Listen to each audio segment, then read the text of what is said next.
एका गावात विनायक नावाचा मूर्तिकार राहत होता. गणेशोत्सव जवळ आला असतानाच त्याच्या मुलीची प्रकृती खालावली.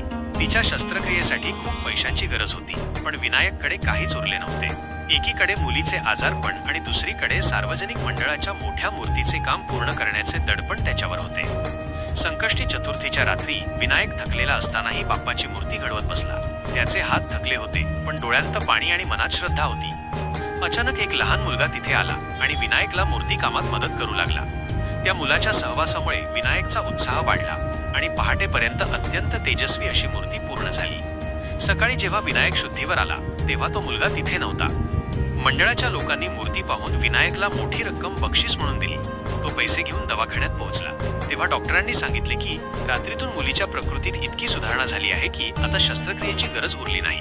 आपल्या भक्तासाठी बाप्पा स्वतः बालरूपात मदतीला धावून आले होते याची विनायकला प्रचिती आली. तात्पर्य, संकटाच्या काळातही जो आपली श्रद्धा आणि कर्तव्य सोडत नाही त्याच्या मदतीला परमेश्वर स्वतः धावून येतो.